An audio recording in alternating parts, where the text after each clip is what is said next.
My name is Zvonimir Krejzer. I'm an interventional cardiologist at Texas Heart Institute and Baylor St. Luke's Medical Center in Houston, Texas. I'm also a clinical professor of cardiology at Baylor College of Medicine and a program director for peripheral vascular interventions at Texas Heart Institute. I'm also immediate past president of the International Society of Endovascular Specialists. It's a special pleasure to be invited as a faculty to the Icarus meeting.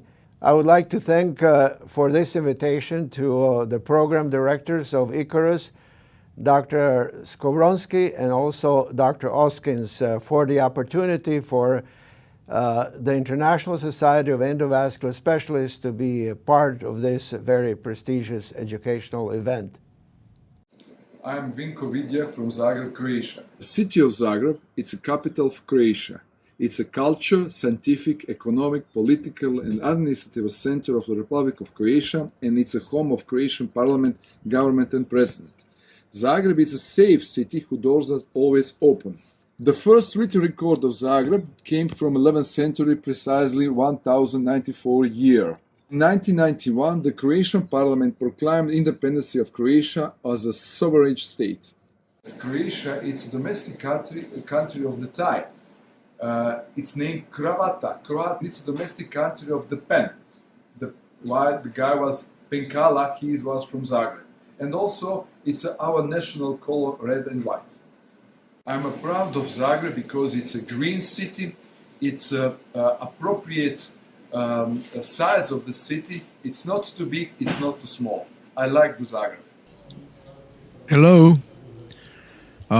Good afternoon in Poland and good morning, early morning here in the United States.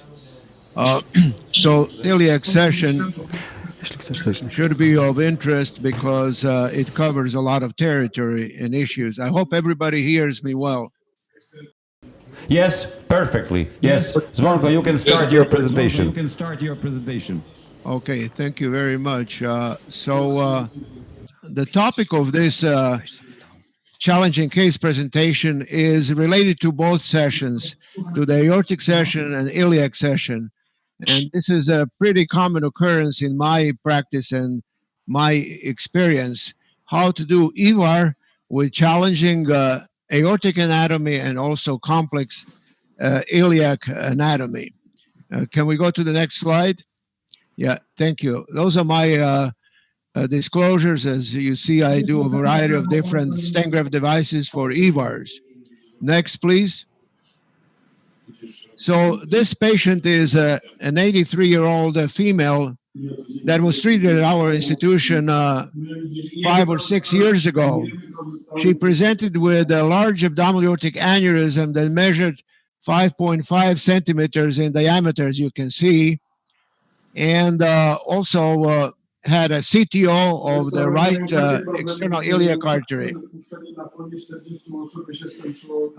In addition to that, she had a relatively short infrarenal neck.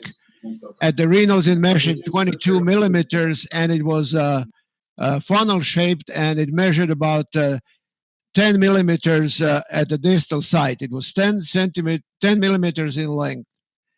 Now, in a distal aortic neck, we have a circumferential calcification, and the internal diameter was 8 millimeters. In addition to that, as you can see, there was extensive calcification of both common iliac arteries and then a CTO of the right external iliac artery. So the challenge was how to treat this very complex anatomy. She also had many comorbid conditions: coronary artery disease, previous infarct. She was a chronic smoker, COPD. She had a single kidney. She had a nephrectomy done previously for malignancy, and also she had a chronic renal failure. So I would like to ask maybe Gregor or anybody, how would you approach this particular complex scenario? Would you consider surgery even with those comorbid conditions? Would you consider endovascular approach, and how would you treat it? Now, obviously, there are many choices. If anybody wants to comment, you're more than welcome to do it. Any comments, suggestions?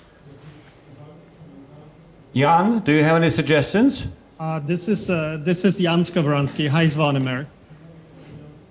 Yeah, I hear you. Go ahead, Jan. Excellent. You don't need to see me. So I think this is actually fairly favorable, difficult, but more or less favorable case for endovascular approach. I think having strong enough support catheters and let's say glide wire advantage and perhaps a trailblazer catheter, I think you have very good chance of crossing chronic total occlusion and then performing aorta bifem stent graft. I think we would take that case. Thank you. Okay. So, yeah, another challenge was how to treat very narrow distal aorta. And of course, that's another issue. But let me, next slide, let me see the next slide, if you don't mind. So we decided, as Jan suggested, to try the endovascular approach. And we always use in this type of scenarios or any kind of scenarios where we gain femoral artery access using ultrasound, as shown here on the left side, and micropuncture technique, as you can see here. And then we visualize this side in place, particularly because we do almost exclusively all of those procedures with percutaneous approach and local anesthesia. And this is how it was done in this particular patient. Next slide. So the intervention, as I mentioned, was performed with bilateral access in the common femoral artery. Fortunately enough, they were pretty clean, as you can see, and free of calcification. Next. And we recanalized the right external iliac occlusion, well, as Jan suggested, with a super stiff hydrophilic wire. It was not difficult to do it, and this is the cheapest and the simplest way to do it. We always approach it first with a hydrophilic wire when we have a CTO. In more advanced and longer occlusions that are more complex, we will use one of the CTO devices, and there are several available. But in this particular case, it was not needed. And then we placed 6 French sheets in both common femoral arteries and used a 6x4 balloon to dilate extensive disease in both external and common iliac arteries to be able to proceed with the PVAR procedure or percutaneous approach. We then proceeded with pre-close. This is not correct. The pre-close was done only in the left common femoral artery with a ProStar XL, and that's where the main body of the stent graft will be delivered through. The right side was pre-closed with 1 ProGlide, 6 French ProGlide, because this particular device that we will use requires only 7 or 8 French sheath for the contralateral approach. Next, please. Next, please. So we used as you can see, endologic stent graft that is unique in a way because it can treat very challenging infrarenal neck anatomy or distal anatomy, even below 1 centimeter in diameter. And the reason that this can be done is because the iliac limbs or bifurcated component is only in the iliac segment, not in the aorta, like we would see with some other stent grafts where we have bifurcated stent graft and iliac limbs originate very high in the aorta. And that would obviously compromise the flow to the iliac segments and cause the occlusion. As we can see here, the completion angiogram showed excellent result with good placement of the stent graft and no evidence of endoleak and no evidence of compression of the iliac limbs. So another advantage of this stent graft is that it consists of endoskeleton. So the stent material is on the inside and PTFE is on the outside. and that does not cause any internal irregularities. So that was for our patient, and in our view, one of the best options available. Of course, there are many other scenarios as it has been presented in the previous presentations, but we thought that that would work the best in our patient. Next one, please. Next slide.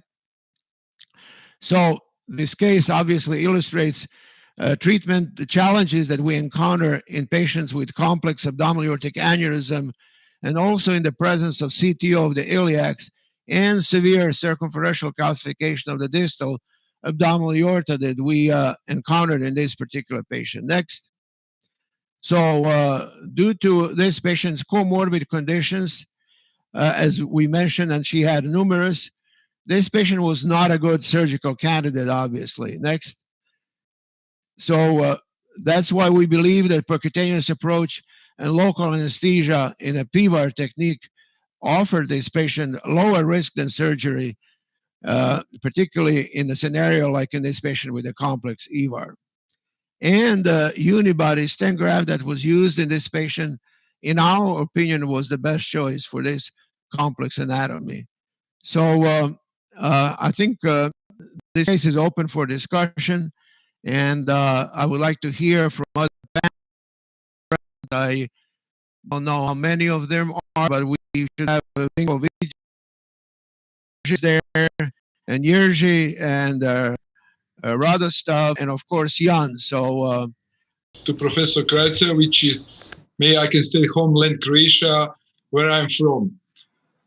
Congratulations for excellent case, and I didn't have a similar case. And first of all, congratulations because of a lot of obstacles which you solve with this grafts. I haven't experienced with that kind of the grafts, and my first impression will be maybe to use in my conditions in Croatia unilateral prosthesis. And I want to ask you, in these circumstances, with a lot of obstacles, and of course to escape from the surgery, in some cases, will you use the multi-layer stents to cover that kind of the aneurysma of infrarenal portion of aorta? Yeah, I think those are all very pertinent questions, comments. And we do not have a multi-layer stent here in the United States. That's number one. I think that certainly is an option.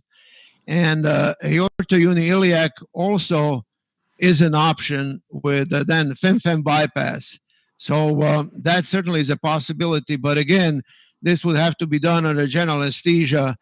And the patient, well, it could be done with epidural spinal anesthesia, but this patient had a lot of comorbid conditions, as said, COPD, coronary artery disease, and all of those things.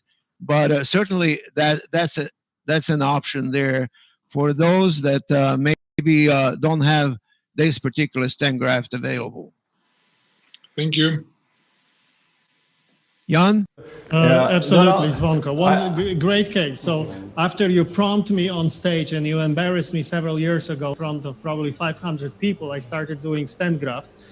And I found AFX device from Endologics very nice.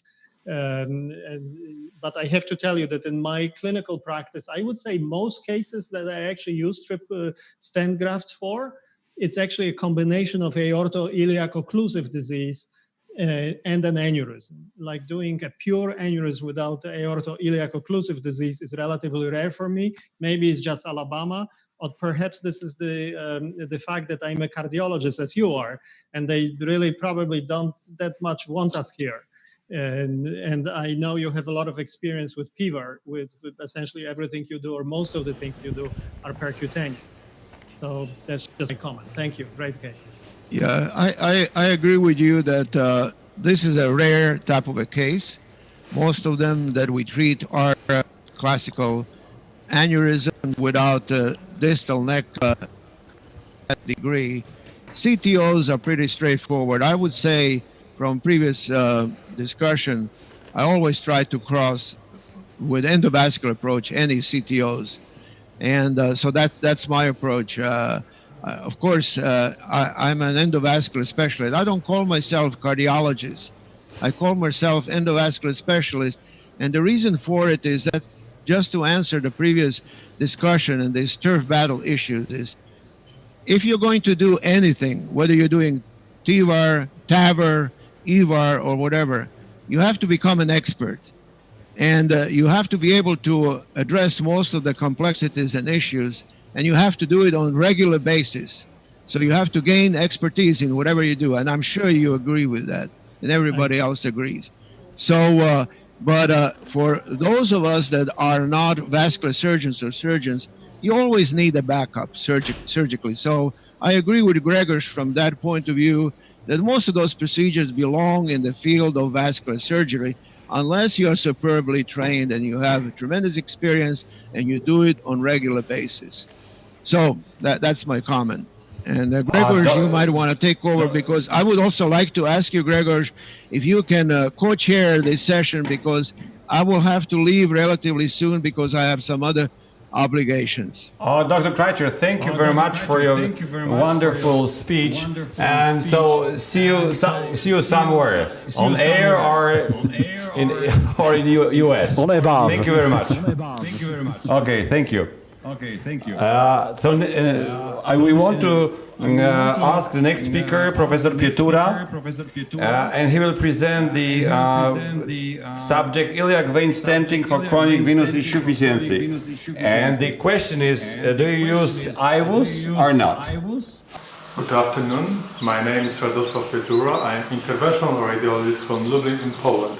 I'm a big fan of new technology, but not for fun, but for daily routine practice. It's our proud 7 Tesla magnetic resonance for human use, first in East Europe. I strongly believe that new technology can lead to better treatment and improvement of long-term results, especially when we can use 2 or 3 modalities to better understand anatomy and pathology of lesions. I try to avoid narrow, limited look at the patient. Thank you very much. Good morning and good afternoon. I would like to share my screen. Is visible or not? Not now, but yes. Okay, we have. Yes. Okay. Once again, good morning and good afternoon. My name is Radosław Pietura. I'm interventional radiologist. It's completely new in this conference. I'm from Poland, from Lublin, and my talk is going to iliac vein stenting for chronic venous insufficiency with or without IVUS. When we are, I try to, okay. We are talking about chronic insufficiency, we think about reflux and obstruction. There are 2 main reasons for vein obstruction. Post-thrombotic syndrome, which is well known, is not complete recanalization, and non-thrombotic iliac vein lesions, which is more complicated because almost 60%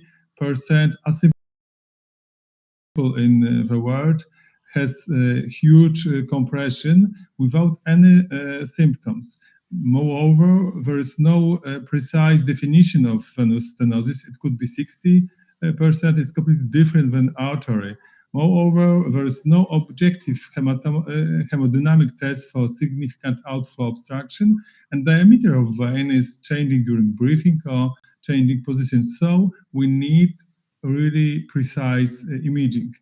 10, 20 years ago, we based our diagnosis on venography, and we thought that non-thrombotic iliac vein lesions are a rare cause of chronic venous disease. Now, when we use IVUS, we found that incidence of non-thrombotic iliac veins lesions are very high in symptomatic chronic venous disease patients. So probably non-thrombotic iliac veins are silent permissive lesions. What does it mean? It means that this lesions is silent until some additional injury trigger symptoms. It's similar to foramen ovale, which is completely silent until a patient has stroke. So maybe we can use IVUS and think that we know everything, but we have to also look at the severity of symptoms. Because when we have a young patient with middle symptoms, it's enough to just change lifestyle modification. When we have patients with varicose veins and minimal edema, sometimes we need only superficial surgical procedure. When we have older patient with bilateral edema and no sign of venous disease, we have to find some other reasons for symptoms.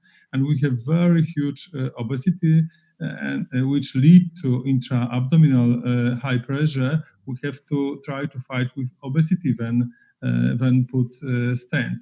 But when we have patients with moderate or severe symptoms which lead to changing quality of life, we have to implant stents. But in many cases, we have to delay until childbearing is complete. Why? Because uterus can compress our stents, and because low molecular weight heparin may increase risk of bleeding. What about imaging before procedure? Mostly is based on ultrasound, but we use also MR venography, which is very promising, and you can see, but technically demanded. I really believe that MR venography will be a gold standard in the near future. What about imaging during procedure?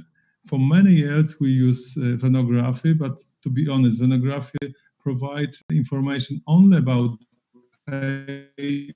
and collaterals. And venography is completely inaccurate for complete diagnosis and procedural guidance. So we have to use IBUS because we can assess not only degree of stenosis, but also level on confluence and profunda, extent of disease and stent landing zone. And we can assess also final result. And we can measure maximal area stenosis in compression portion of vein, below compression, or also stent after implantation. I would like to present our case report. It's a young male with left leg edema. You can see on phlebography, you can see compression. Also in IBUS, we can assess huge compression over left common iliac vein. And we decided to put a venous stent 20 millimeter in diameter. We put 18 millimeter in diameter. We put with overlay guidance. We also put guidance from left to right iliac just to assess where is confluence, and bilateral phlebography looks quite good. We are really happy, but at the end we put IVUS probe into the stent, and we found compression in IVUS and stents and stent, which cover only part our lesion. You can see also in ultrasound with probe, you can see the same picture. So we have to put additional stent. And you can see IVUS control after last stent, and you can see vena cava inferior and stent cover the whole lesion without any compression. From literature, we know also that IVUS is very useful. It's a very nice paper from Miriam and Raju from 2019.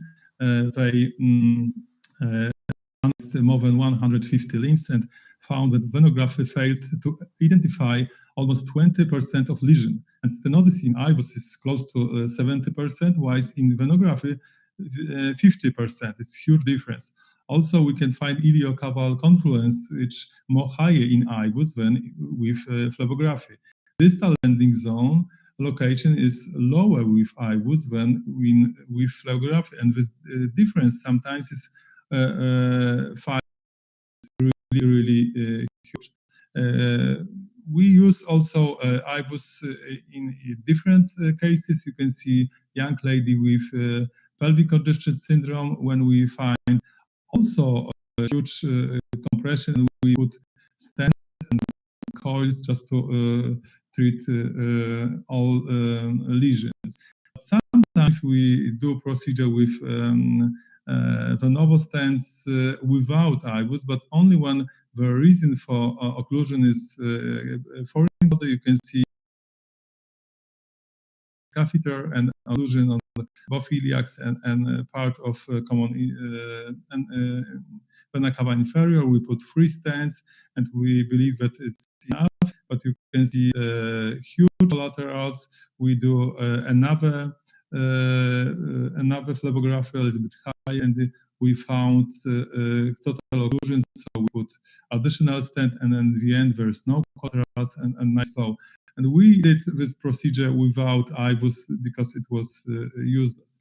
As a conclusion, I would like to underline that maybe venography is very accessible and cheap, but only with IVUS you can precisely identify and quantify the disease, as well as location of optimal landing zone, and all these factors are very crucial for a long-term result.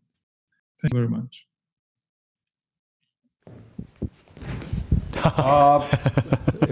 Przepraszam za taniec, nie spodziewałem się, że to tak będzie wyglądało. Thank you very much for your presentation. I have one question, Radek. How do you treat the young lady after the iliac thrombosis, but she is still young and she wants to be pregnant in the future? Do you think that we should stent this kind of patient or wait after the last pregnancy?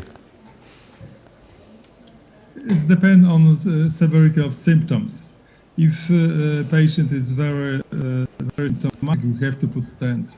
But if it's borderline, we suggest just to treat only symptoms and wait until last pregnancy.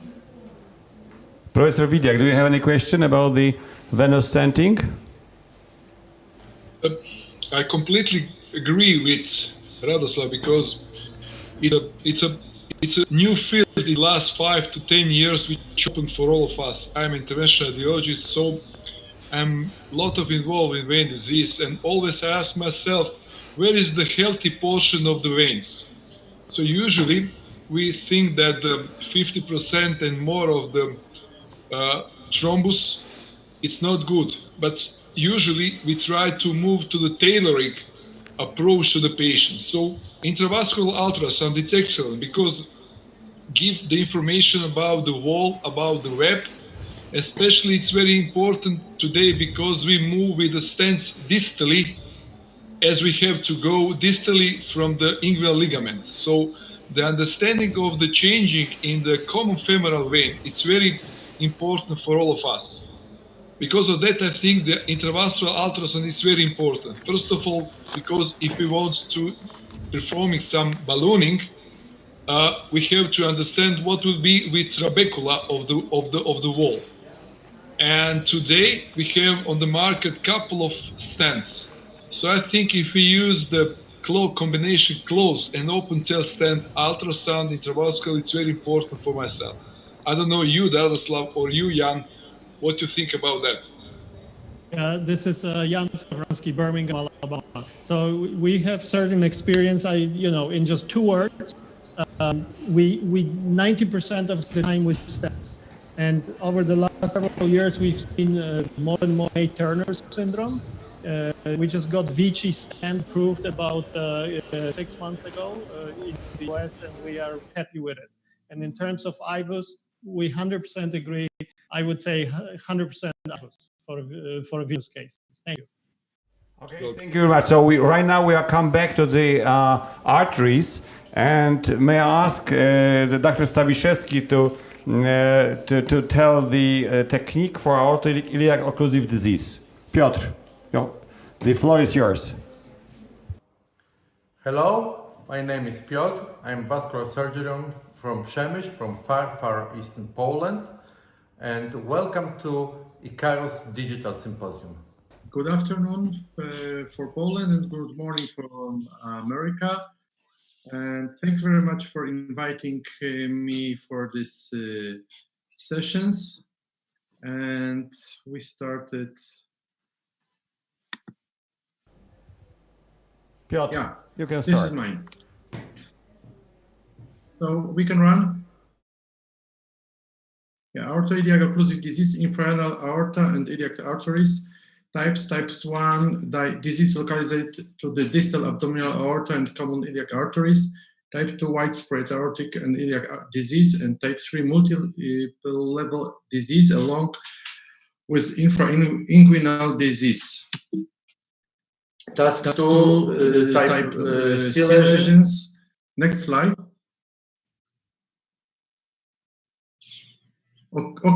Okay, task type D lesions. Next, please. And treatment, open repair and endovascular procedures. Next. Task C and D lesions, the subgroup of lesions involving the aortic bifurcation, represent a challenging situation. The traditional endovascular approach in these cases is the kissing stents technique, which is associated with the excellent techniques, success rate, and low medical and surgical complication rate, and satisfactory long-term primary patency rates, 81% at 24 months and 69% after 5 years. Next. And kissing stents technique, next.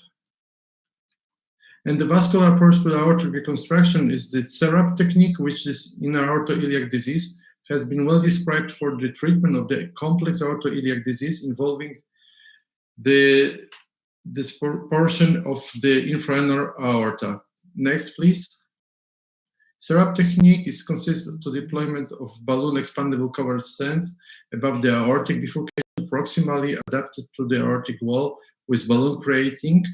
2 iliac balloons expandable covered stents are then planted to the distal conic segment and simultaneously inflated, making the tight connection with the aortic cuff. Next. Next. Objective of the endovascular treatment is high technical and clinical success, low complication, high patency on the short and long term. Type of the obstructive lesions, stenosis, chronic occlusions, acute chronic thrombosis, and method of the treatment, PTA, bare metal stents, and covered stents, and thrombectomy and thrombolysis. Please, next.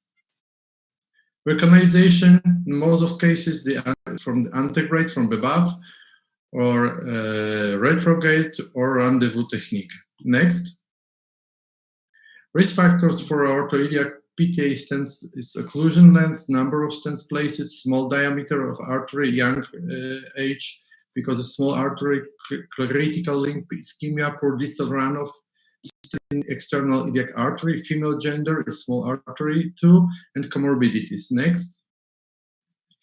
And this is the trial about the compression of the covered and barred expandable stents for the treatment of aortoiliac occlusive disease. Next. And device comparisons, and the best primary patency in 1 year is VBX 96 and 7%. Next. And in my practice and last year, I used and I preferred the VBX balloon expandable endoprothesis. Next. Next. Artery stenosis, next please. And case 1, this is Larry's syndrome. Please run the angio. Okay, patient 6 years old, critical limb ischemia, myocardial infarction 3 months ago, coronary artery disease and occlusion of aorta and the iliac arteries, CT scans. Cardiac output about 30%. Next, please. And run the video.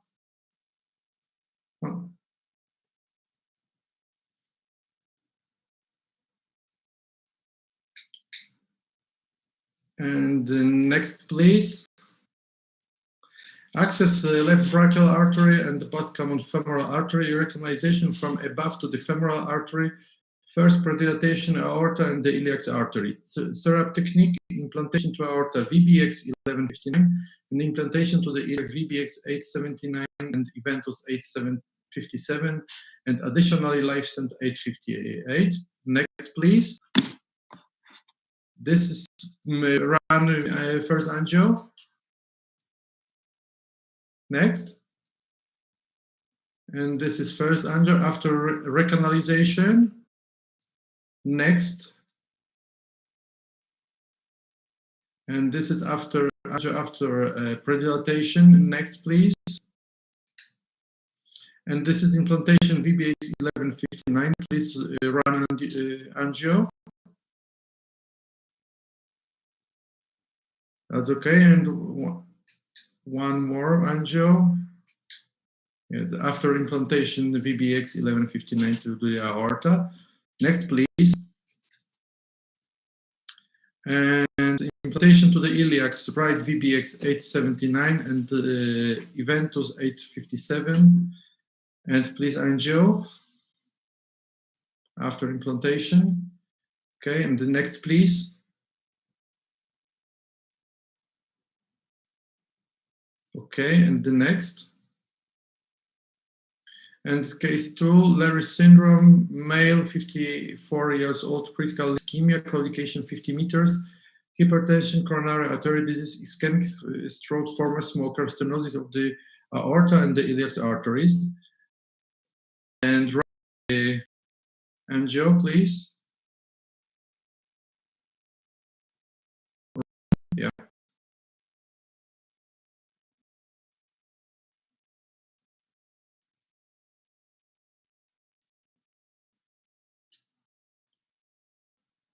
Next, please. Next, please. Procedure access is common femoral artery, and it was retrograde recanalization. And please angio. First, we implant VBX1179 to the aorta and 2 VBX on the right, 859 and VBX 879 to the iliacs, and the angio, please. And K3 is the focal in the critical causes of years angio indication 100 meters, tension. And the next slide, please. Please wrap up in 1 minute.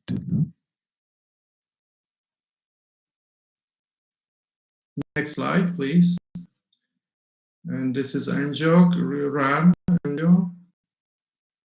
That's okay. And the next slide, please. 1 minute remaining. Access from the right femoral and recanalization, angio, please. Run angio. We implanted VBX 1159 to the near of the aorta, and we made angioplasty by low pressure balloon. And the next angio, please. This is right position of VBX, and the next angio, please. Run angio. That's okay. And next slide, please. Next slide, please. And can you run more slides to forward? More slides. More slides. Okay, it was a patient with the POW of the thoracic, and we have critical stenosis of both iliac artery. We put VBX 879, and we inflated over 16 atmosphere and ran sheath 22 French through the VBX and put this thoracic stent graft to the thoracic aorta. And the next slide, please. And one more next slide. And the Larry syndrome and the occlusion of femoral artery, we can run more slides forward. Okay, this is from case from the Monday, and I have on my computer the slides. We can go forward. We made endarterectomy of both groins, of both femoral arteries, and put the VBX stent graft to the aorta and to VBX 859 and 879 to the iliac and the final angio. Next, please. Extensive iliac artery occlusion is the task C and D. It's technical success 86 to 100%, clinical improvement 83 to 100%, length of the hospitalization 1 to 4.8 days, 5 years patency, it's 60 to 86%, and secondary patency 80 to 98%. Mortality 0 to 67%. Morbidity 3 to 45%. Most common complication is access site hematoma, distal embolization, arterial dissection, pseudoaneurysms, and iliac artery or aortic rupture. Next slide. So, Dr. Stabiszewski, this is Jan Skowronski. I don't know if you can hear me. We will need to conclude. This four cases is the young people with coronary artery disease, with the very ill heart. So it's not good for the open procedure. So this, in my practice, in my opinion, in these cases, it's endovascular first. And I think it's the first conclusion, and the second conclusion is in aortoiliac occlusion disease is in our practice, covered stent is the first choice, and is now on the market is very nice. Cover stent. This is VBX. We can open the VBS from the 8 to 12 to 14 millimeters, and from the 11 to 16 millimeters. So it's very nice to put to the aorta. So thank you very much. And thank sorry you so for much. technical problem. And I think okay, friends, probably we have to move on to the next presentation by Professor Głowiński, because he will talk about the same problems, but his approach is a little bit different. So Jurek, please. I'm Jerzy Głowiński from Białystok, the capital of Podlasie. Białystok is a beautiful city, green city with many green areas, more than 500 years old. Białystok is a cultural melting pot with many nations living here for centuries. Neighborhood of Belarus, Russia and Lithuania had an impact of the city. We have 3 universities here, and the beautiful historical building of our medical university you can see behind me. Good morning and good afternoon. I hope you see me. I will share with you my experience with setup technique, and it will be as kind of supplement to Piotr's presentation. Indications are obvious aortoiliac occlusive disease, but sometimes the technique can be used for also some for other indications like aneurysm. I will show you how to do it. Stent grafts are better because they prevent thromboembolization, and they have ability to fix complications like perforation and some other. But please remember that some devices are dedicated for peripheral vessels only, and diameter more than 60 millimeters cannot be obtained. We use mostly balloon expandable stents, and there are several available on the market, but there are plenty of differences between them, like steel used, so they are from stainless steel or cobalt chromium. Cobalt chromium have stents have better radial force. EPTFE can be encapsulated, or sometimes struts are opened, and you must look, be careful. Sheath size and maximum diameter from 16 up to 24 or even 30 millimeters after post-dilatation. My choice, Advanta V12, until it disappeared from the market in 2016. Advanta large diameter, I think. I mean, Then I switch to B-graft, and but sometimes the technique can be used for also some for other indications. Okay, and I had a case with VBX.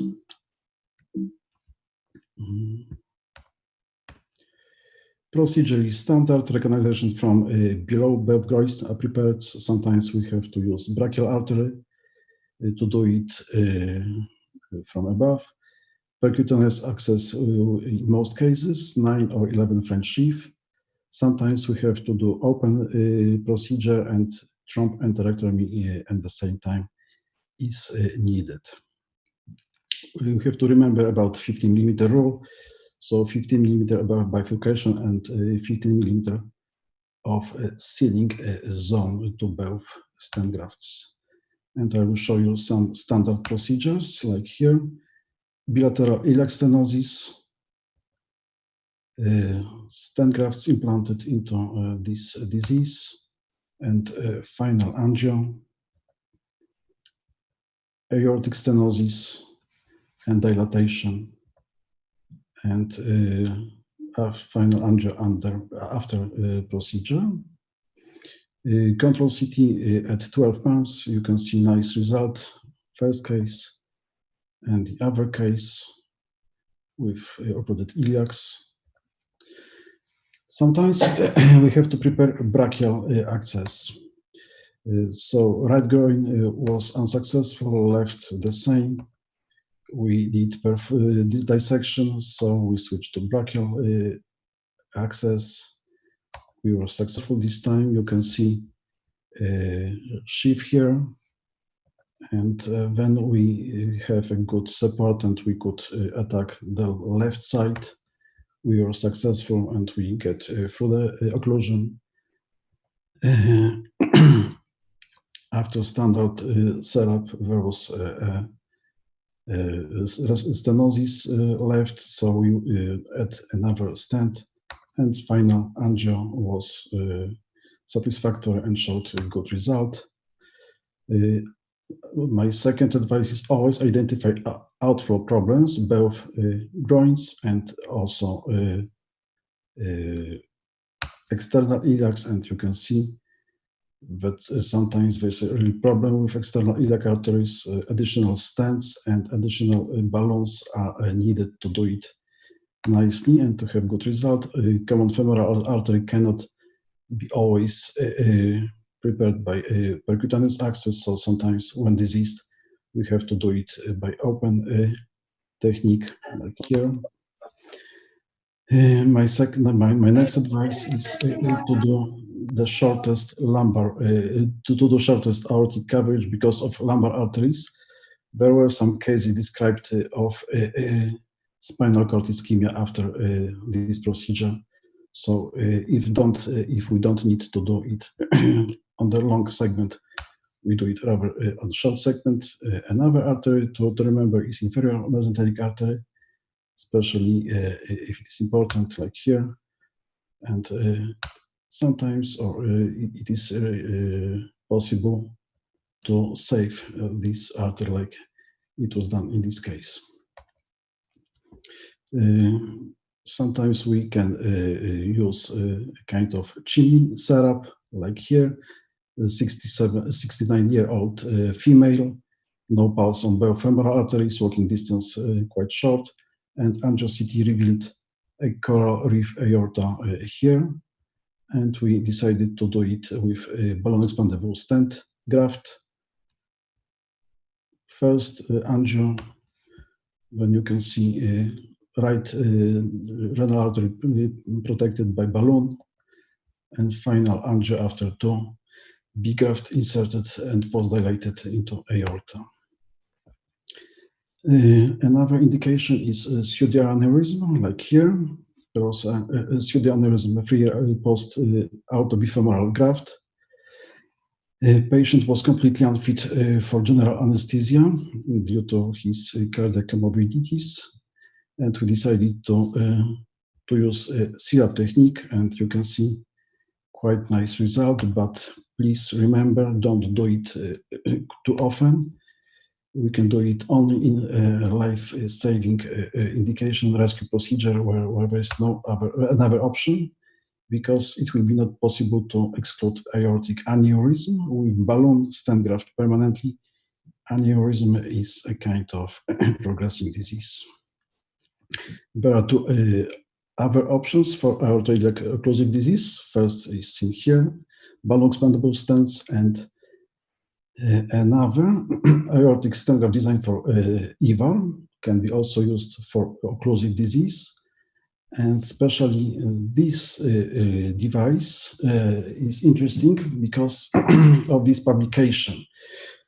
So typical syrup was seen not to be ideal solution because of this mismatch between aorta and stent grafts, iliac stent grafts, and this volume of static flow, like here, which prompts to thrombose and to provoke intimal hyperplasia. So we can use stent grafts, ideal stent grafts, like was seen at the first presentation of Professor Zaitsev previously. So keynotes to remember: percutaneous access always. Sometimes it's needed. We need brachial access. We have to prepare a full range of catheters, guide wires to pass through the occlusion. We have to prepare a full range of balloons and stents for external iliacs. And when common femoral arteries are occluded or stenotic, we have to do it at the same time. Thank you very much, and greetings from my city. Please, do you have any question about the last two presentations? On mute. Okay, yes, this is Jan Skowronski, Birmingham, Alabama. Welcome back. And Grzegorz and Jarek, go ahead. Okay, so but no, the question is, do you have any questions to the speakers